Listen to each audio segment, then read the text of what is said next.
उन्वान जालिम बादशाह हारिस और उसकी कौम। किसी ज़माने में दूर दराज मुल्क पर बादशाह हारिस की हुकूमत थी जो बहुत जालिम और खुद गरज था। इसका ध्यान अवाम की परेशानियों की बजाय अपनी ऐश व इशरत की ज़िंदगी पर था।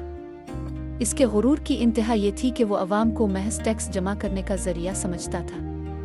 मुल्क के गरीब लोग भारी टैक्सों के बोझ तले दबे हुए थे। किसान सख्त मेहनत करते लेकिन उनकी फसल का ज़्यादातर हिस्सा बादशाह के ख़जाने में चला जाता। पानी की कमी भी बड़ी मुश्किल थी क्योंकि बादशाह ने नहरें और कुनवे अपने महल के लिए महफूज कर रखे थे। अवाम की हालत दिन बदन खराब हो रही थी लेकिन बादशाह हारिस को इसकी कोई परवाह नहीं थी। एक दिन हकीम आरिफ नामी एक दानिशमंद शख्स बादशाह के दरबार में आया। हकीम आरिफ ने बादशाह को तंबीह की, आपका जुल्म ज्यादा दिन नहीं चल सकता, कुदरत जल्द अब से हिसाब लेगी। बादशाह ने यह सुनकर कहा लगाया।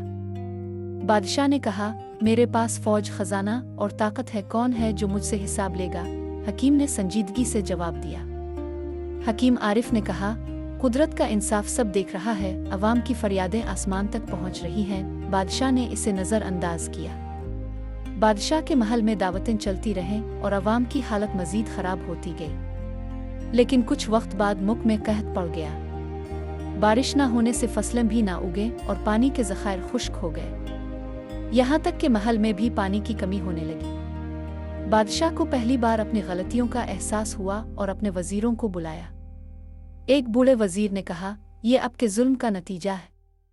बादशाह को हकीम आरिफ की बातें याद आईं और वो समझ गया कि इसके गलत फैसलों का नतीजा सामने आ चुका है। इसने अपनी गलतियों को सुधारने का फैसला किया। बादशाह ने फौरन फरमान जारी किया कि अवाम से कोई टैक्स नहीं लिया जाएगा और पानी के ज़खायर अवाम के लिए खोल दिए जाएंगे। बादशाह हारिस खुद गांव-गांव गया और लोगों से मुआफ़ी मांगी। इसने वदा किया कि आइंदा से इंसाफ करेगा। लोगों ने देखा कि बादशाह वाकई शर्मिंदा है। कुछ ने इसे मुआफ़ कर दिया और कुछ ने वक्त का इंतज़ार करने का कहा। बादशाह ने अवाम की भलाई के लिए काम करने का अज़्म किया और अपनी दौलत अवाम की फलाह और बहबूद में लगाने का वदा किया।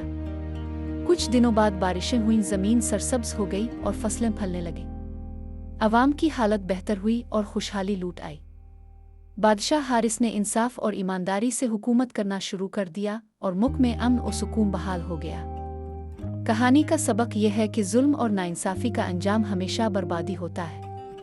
हुक्मरानों की भलाई अवाम की खुशहाली में ही है। अगर आपका मुल्क भी इसी सूरत हाल से गुजर रहा है तो बरा करम तबसरे में अपनी राय दें। अवाम की फलाह व बहबूद के लिए हम सब को आवाज़ उठानी चाहिए ताकि हुकूमत हमारे मसाइल को संजीदगी से ले और अवाम के हक में फैसले करे। मज़ीद वीडियोज़ के लिए बरा करम लाइक और सब्सक्राइब करें।